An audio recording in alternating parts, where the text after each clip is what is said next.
This podcast is brought to you by Jarrett Gordon Ford Davenport, your Davenport Ford dealer for new and used sales.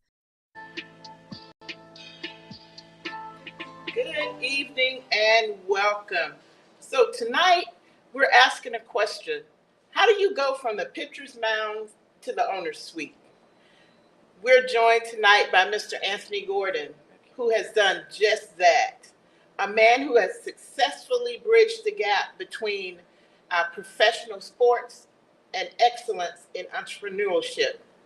After retiring from the big leagues, Mr. Gordon set his sights on a new dream: to become a powerhouse in the automotive industry. A multi-year winner of the Ford prestigious President's Award. Whether he's serving his community or leading his business or ministering, that's right, I said ministering, yes, at the New Zion Temple, his life is a testament to the power of grace and hard work. We're honored to have him with us tonight. Welcome, Mr. Gordon. Thank you for having me, Ms. Downing. I appreciate being here tonight. Awesome. Thank you so much for agreeing to share with us. And we're going to dive right in. I want to, the name of my show is Inspired Living. So what does inspired living mean to you? Well, for me, it means, having that confidence, as you mentioned, having that relevance in your life, being that light that God speaks of, obviously. Just being an inspiration to others, doing something that will inspire others or uplift others in their lives. Absolutely. So inspired living. And when you think back to the beginning, what were some of the, what were some of the things that inspired you in the beginning?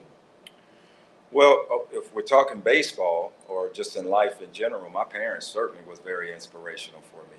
I mean, just the hard work, the dedication that they put in on a day-to-day basis within their lives, their life living. They were migrant workers, but they went to work every day to obviously provide for the family. And my parents were certainly very inspirational for me. Yes, absolutely. You mentioned migrant workers. That gives me flashback because my parents were also migrant workers. So I think a lot of people in this area were migrant workers, I would say. So tell me, what was a spark that made you want to become a professional baseball player? We'll start there and then we'll get into the business side.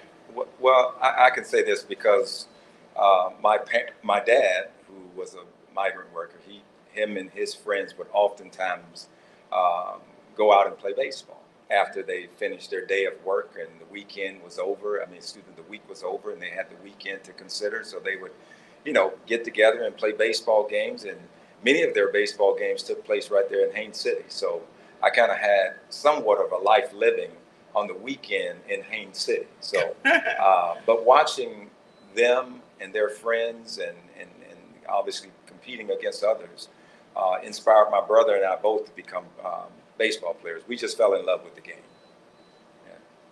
Yeah, that is awesome. So tell me a little bit about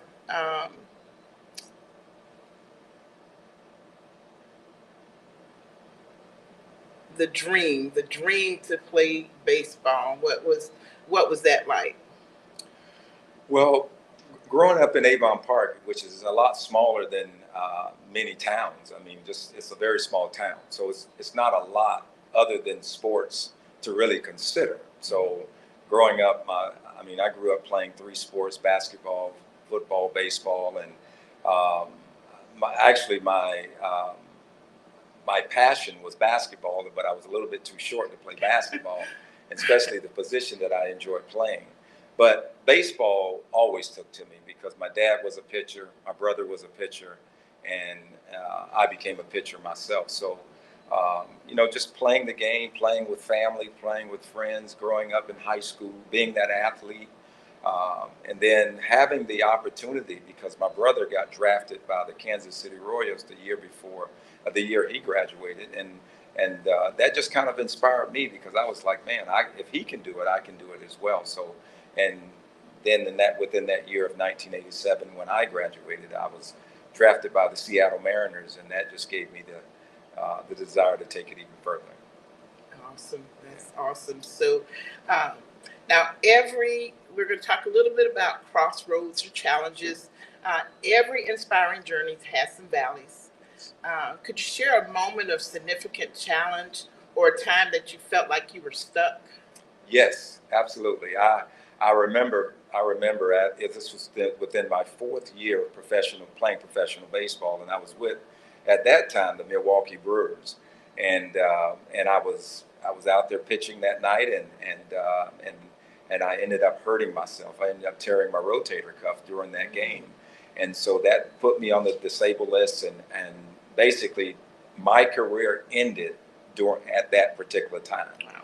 So that was a transition in my life because I was still young. I was 23 or 24 years of age, and just fresh, pretty much out of high school. So not a lot of not a lot to fall back on once you're done playing professional sports and don't have a college degree or education to go on and to consider other things. So that was a pivotal and a transitioning moment of my life because I left professional sports and I came back home in Avon Park, and it was like, all right, what do I do with my life now? What am I going to consider with my life now? I mean, so it was a very low point for me at that time of my life. Yes. Yeah, I can understand you. Yes. You've trained and prepared all your life for your dream, Yes. and you're living your dream basically. Yes. And then something happened. So, what was an internal story that you were telling yourself during that difficult period? Well, I had a good supporting cast too. Now, I can't leave my family out. My brother, who was at that time currently still playing professional baseball, so he was there supporting me as well. My mom and dad was there. My family was there still supporting me. For me, inside of me, I felt like there was more I could do with my life other than just play baseball. And even though I knew that pretty much that had come to an end, I felt like there was more to my life. And so I went back to school and started going to college again, and taking some classes, doing some things with my life to, just trying to see where the Lord leads me. Because at that time, I didn't know where I was going. Right. I didn't know what was going on with my life. I've heard a story said, if you ever want to hear God laugh, just tell him your plans. Nope. So I had plans of doing this and this and this, and then God says, all right, it's time to do something different. Right. But not having all the details behind it was very difficult for me at that time. But God saw me through it. I can see where that would be challenging. Yes. Was there a piece of bad advice that you received during that time that you're just glad that you ignored it? I don't know if I received any bad news. I can say that I didn't listen to what everyone was saying. Let me just say that. When you're coming back home and you haven't successfully fulfilled the dreams that you have, and you're listening to naysayers or people just saying, well, now what is he going to do with his life now? Now that Right. baseball is over. Now, What is he going to do now? His brother's still playing. What's his life going to be like? I think for me, I just didn't pay attention to all the things that people were saying at that time. I felt like there was still something that I could do. A viable path. Yes. Yeah, for sure, for sure. Okay, what was the first small step that you took to pull yourself out of that challenging time? Well, when I can honestly say this, when I came back, I got more involved in the church.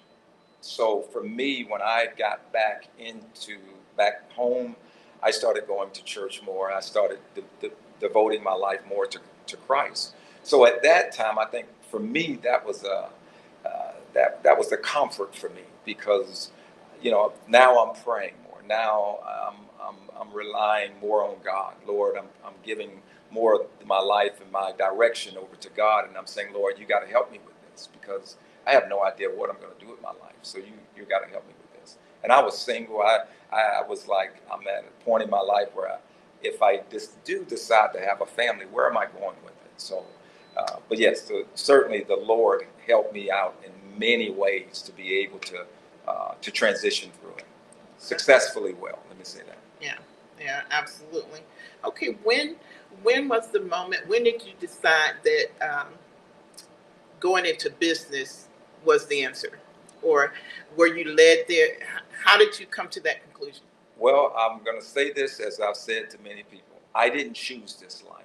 This God chose this life for me. Okay. Because there was a time, as I said, I didn't know what I was going to do with my life, and I was at a restaurant eating with my brother, and I still remember it to this day. We were just eating lunch, just having like we normally do, just have. And my partner, Bill Jarrett, was at the restaurant at the same time.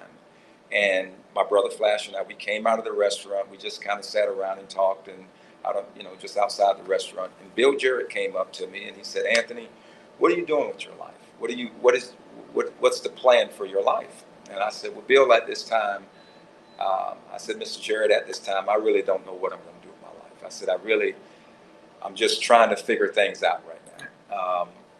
And he said, "Well, have you ever considered the automotive industry?" I mean, just like that, just plain as day. He said, "Have you ever thought about the automotive industry?" I said, "Mr. Jarrett, I have, other than driving cars, other than, just going and buying cars." I said, I had no thought of either owning my business or even being a part of the automotive industry until he mentioned it.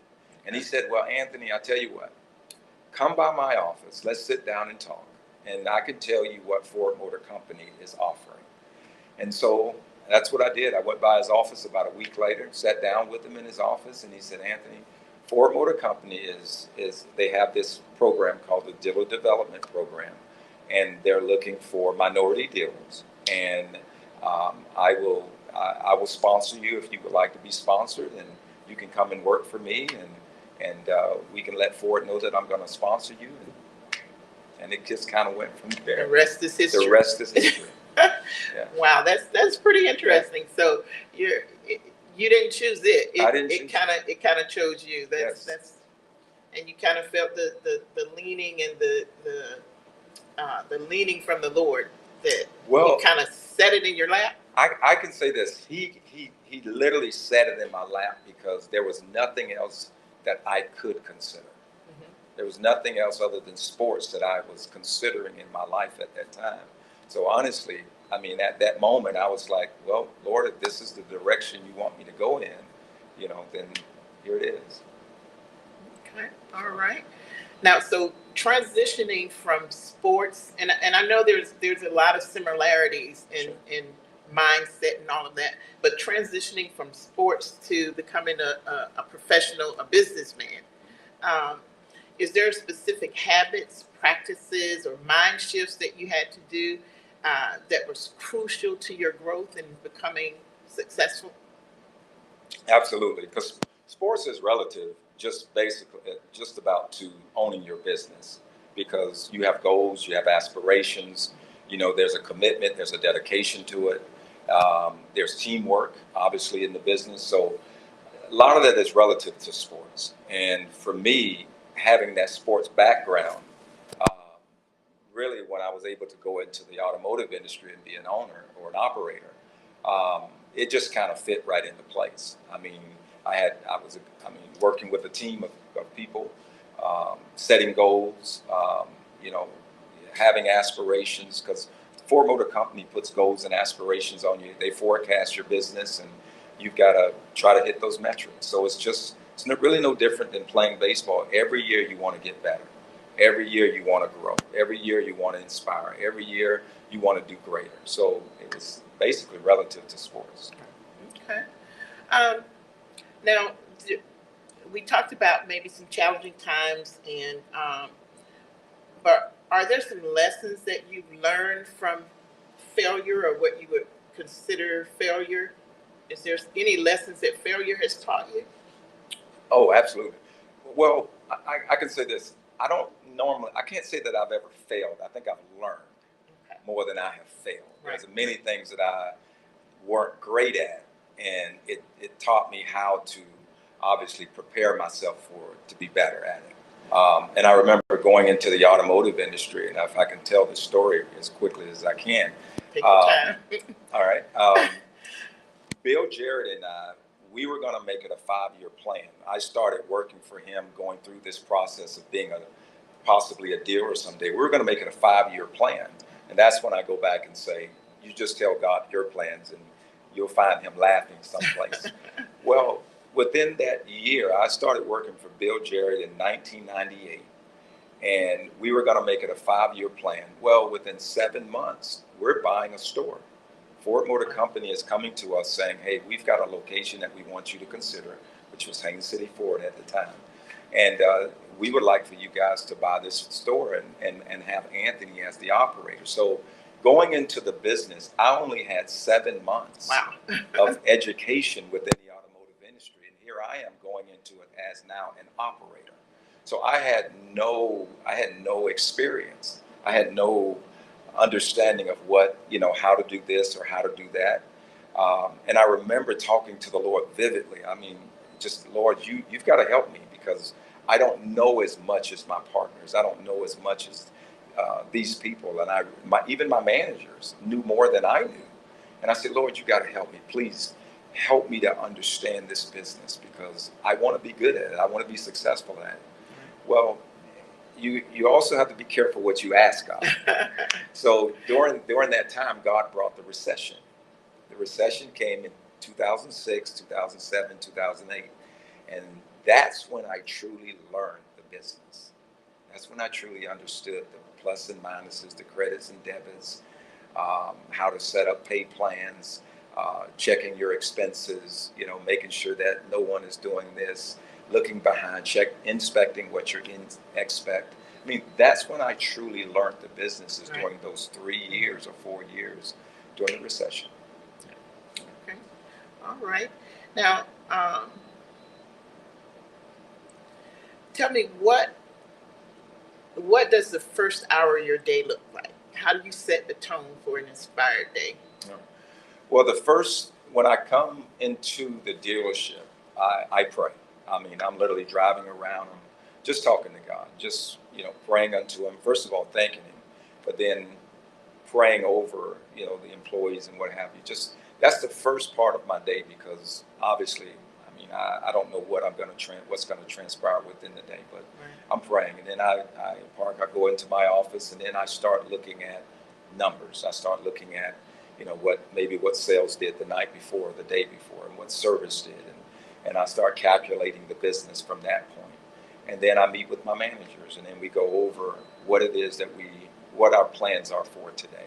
What's the goal and aspirations or plans are for today. Now, I know that you also do a weekly prayer session at your dealership with your managers. That's Friday mornings, I think. Friday mornings, yes. Yeah. So the first time I saw that online, I was like, wow, I think that's a first. That you have a business owner that's gathering his employees together and saying, let's ask for the favor of God. Yes. Yes. So, well, the automotive industry, and I don't know if you know this personally, Ms. Downing, but the automotive industry doesn't get a great reputation now. People have said many things about the automotive industry and how how people, if how do you know if somebody is lying in the automotive industry? Just watch them open their mouth. It's just there's a lot of bad reputation out there when it comes to the automotive industry. So prayer is much needed. Obviously not just amongst the people that work for me, but also amongst the customers that are coming in. I'm praying for God's favor. Lord, you know the people that need to obviously service their vehicle and buy vehicles. Send them in, Lord, and then help us to serve them well. Right. Because there are obviously reputations out there about the automotive industry that's not good. That you have to overcome. That you got to overcome. Each and every time. Yes. Okay. Awesome. Now, I know that, and I left her out of my intro, so I've got to talk about Mrs. Gordon. Yes. Who is very important to your business. Yes. 3 decades almost. Yes.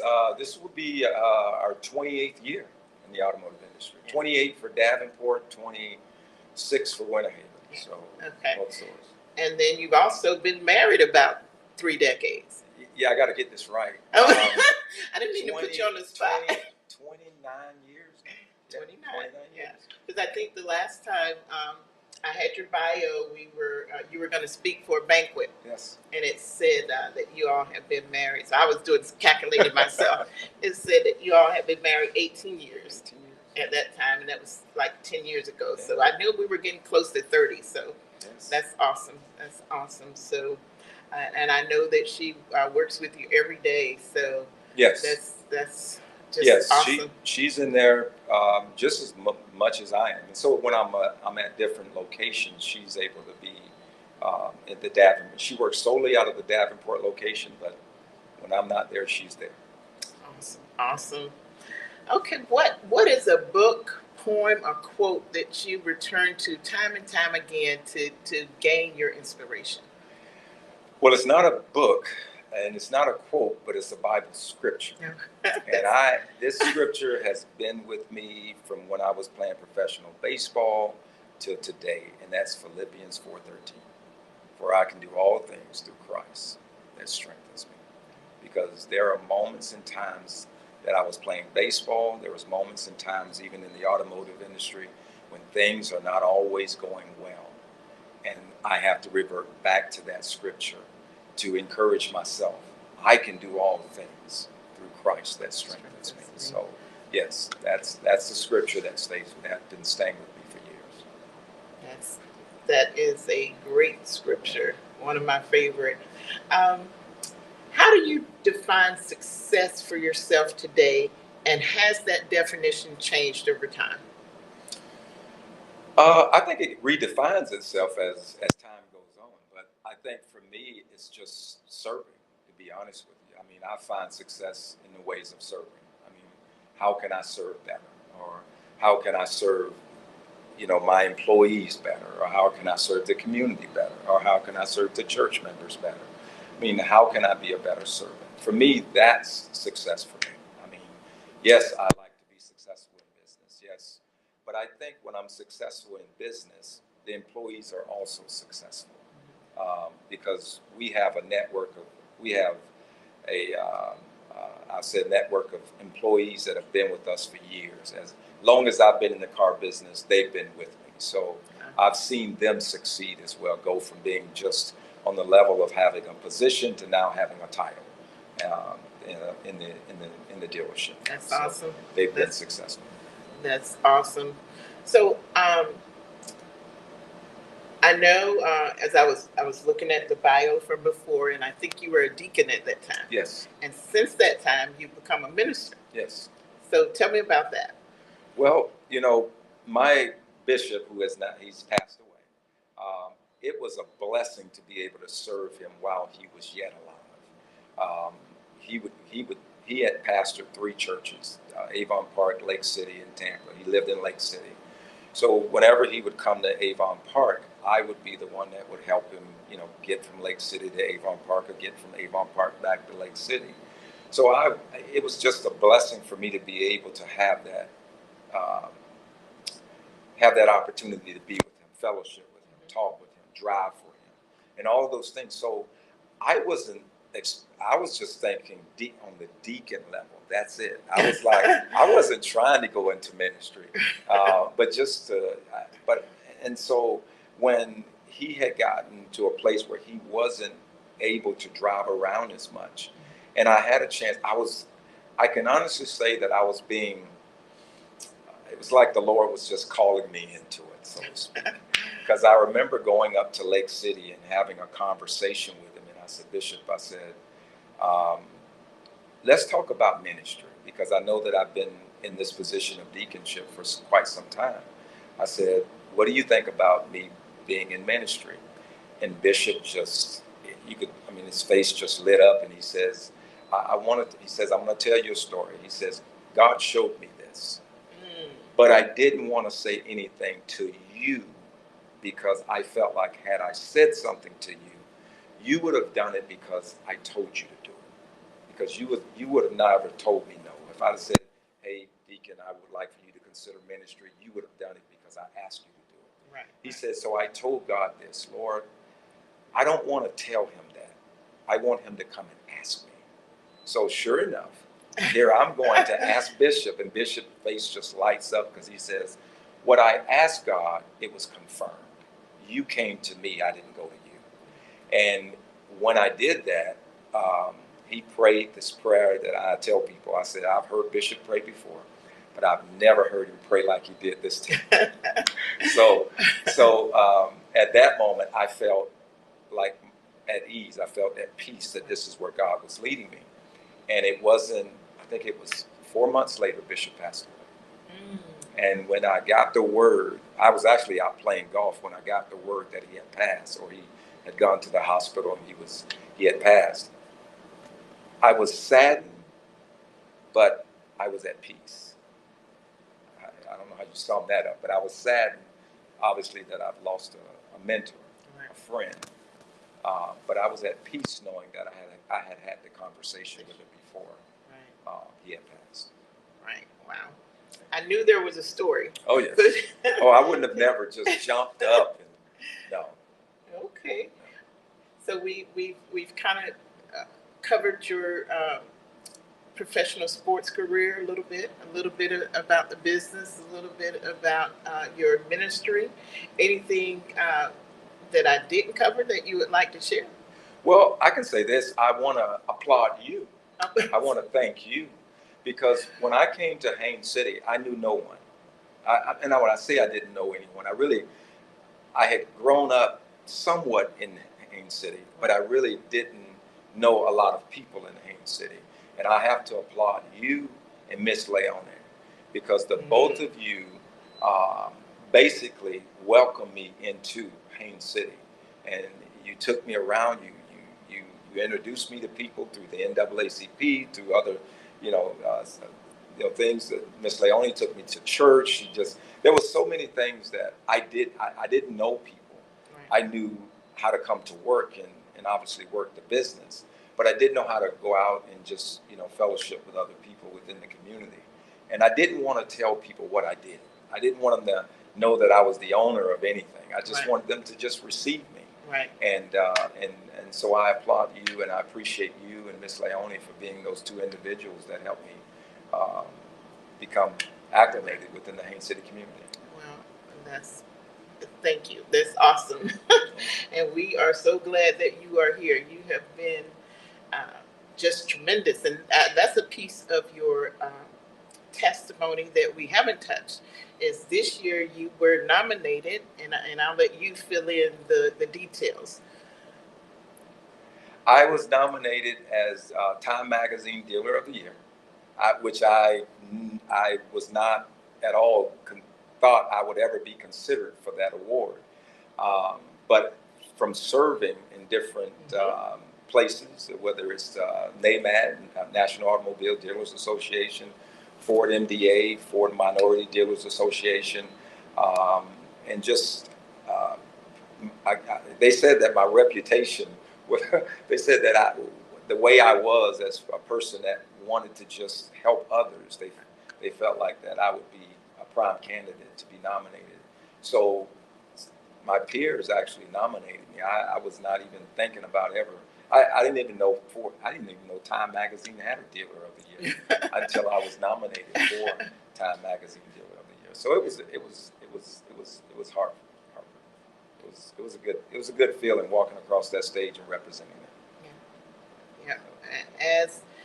And not only that, but you and your wife and through your dealership do so much charitable work in not just in Haines City and Davenport and Avon Park. And I know that she was recently recognized by the Hillsborough not Hillsborough, Highlands County NAACP for her work. So just the things that you guys do is so important and just makes such a difference in the community. So, well, thank you very much, because she loves serving herself, and if you give her a project, she's not one to give you anything other than her best during the project. So if you ask her to decorate anything, to coordinate anything, she's gonna make sure that she gives you her best. 100%. That's awesome. So I think we've done all of the crucial questions. So we're going to do some little rapid fire questions. Sure. Questions that just so that the people can get to know you a little better. So the first thing that comes to mind, just share it with us. What's a small thing that brings you immense joy? Serving. That's not small, but okay, I'll let you get away with that one. I understand, but serving can take place in so many different levels. Well, yeah, that's true. And for me, anytime I'm serving, I mean, it brings me joy, because I don't ask for anything. I don't want anything in return. Even in ministry, I don't ask for anything. I don't want anything. I just enjoy serving. It brings me joy. What is the best advice you've ever received in 5 words or less? My coach, Tito Francona, when I was playing with the Chicago White Sox, said this to me. He said, "Stop being too conscientious of what others think." I don't know, that's more than 5 words. That's okay. He says you're worried too much about what others think. Yeah. That's a real good piece of advice. Yeah. And a hard one to follow. I agree. I agree. And I'll tell you, can I tell you the story? Sure. So here I'm playing with the White Sox, and Tito's my coach. And Tito's he was one of the best coaches I ever had playing professional sports. And I tell him that today. And I remember a game I didn't pitch so well, or I didn't play so well, or whatever. And Tito, I was concerned about, not only what the players thought about me, but what the coaches thought about me, what the fans thought about me and all this. And I remember Tito coming up to me after the game, and he put his arm around me and he said, "G, stop worrying. You belong here. Stop worrying about what everybody else thinks. You're successful. You're a good pitcher. Stop being concerned about what everybody else thinks." That was hard. Yeah. But yes. Yeah. And that's a good piece of advice. Okay, fill in the blank. The world needs more servants. I'm noticing a theme here. Okay. Well, I'll elaborate on that. I think people love titles. I think, and I'm going to say this right, I'm not saying everyone does. I think the world, many people want titles or, accolades and things, instead of being the servant and not really wanting to, just wanting to serve, not needing anything behind it. Yeah. That's a good one. The world needs more servants. Yeah. All right. One thing you're most grateful for in this exact moment? Life. Yeah. Okay. All right. Your favorite scent or sound? My favorite scent.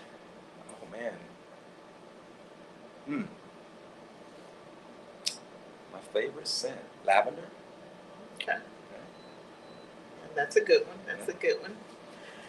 And now this one is a little tricky. So what's a belief that you hold that many people might disagree with? Wow. A belief that I hold that many people might disagree with.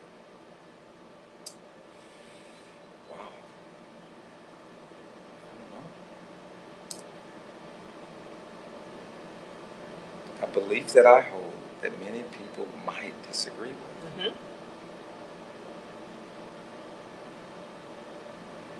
Well, you know what? Let me say this. That you say that many people might disagree with? Mm-hmm. Well, there's an ongoing um, debate that LeBron is better than Michael Jordan. And I'm here to tell you that's not true. Michael Jordan Oh, no. is better than... No. I'm a Michael Jordan fan. So. But there's an ongoing debate that LeBron is better than Michael, and I'm sorry. So many people might disagree with me. Now, see, we were doing good. Okay, we'll leave that right there. We'll let that land right there. All right. What is one uninspired activity that you do just for fun? Golf. Okay. Golf. All right. Yeah. I enjoy playing golf with my cousins. It's a great time to just get away and have time to myself. That's awesome. Okay. That's all the questions. You made it through it. All right. Thank you for having me. All right. We're going to just close out with two things. As we wrap up this conversation today, what is one message you hope that every listener takes away from our conversation today? Well, I can say this. Don't ever stop believing that there's greater, because there's always greater. Don't ever stop settling for average. Believe that there's greater. Believe that it's greater. That's awesome. That's awesome. Now, I'm going to give you an opportunity to talk to the audience. You can share the best place for the audience to connect with you. If we want to shout out Jared Gordon in Davenport, all right, and or anything else, just how they can connect with you and learn more about the incredible work that you do. Well, if you want to connect with me, I love serving. So at this moment, I would more than likely say whenever I'm in the community serving, that's a better way to connect with me, because I'm in Haines City, I'm in Winter Haven, I'm in Avon Park, I'm in Lake Wells. I'm basically within the Heartland, Polk County area just serving. If you want to connect with me, the best thing to do is connect with me through serving. That's the best way to do it. That's awesome. That's awesome. I know that you do Little League as well. Little League, you guys yes. Sponsor several Little League events. So yep, that's Little League for me was and we talk about Little League a lot with my friends, but Little League for me was a part of my life to where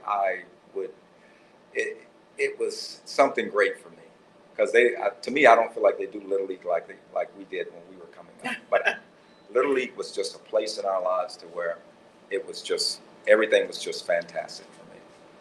Yeah. Wouldn't change it for the world. That's awesome. That's awesome. Well, thank you so much for taking the time to share with us tonight and just share a part of your story, because I know I didn't get it all, but I pulled as much out as I could. So, well, I hope I didn't talk too much. No, we did. Excellent. We did really well, really well. So, but again, thank you for taking the time and being willing to share. And thank you for having that servant heart. Thank you, Ms. Downer. And thank you for what you do. Thank you. This podcast was brought to you by Jarrett Gordon Ford Davenport, your Davenport Ford dealer for new and used sales, with 1,868 new and used Fords in stock. Visit us to test drive any of Ford's new vehicles, from the best-selling F-150 truck to the all-electric Mustang Mach-E compact crossover. Ford's latest models offer world-class comfort, cutting-edge infotainment, innovative driver safety aids, and turbocharged power. Jarrett Gordon Ford Davenport.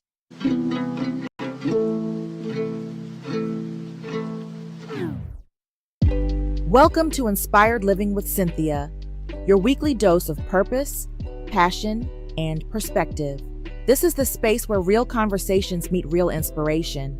where we uncover the tools, stories, and insights that help you live boldly, think clearly, and walk confidently into the life you were created for.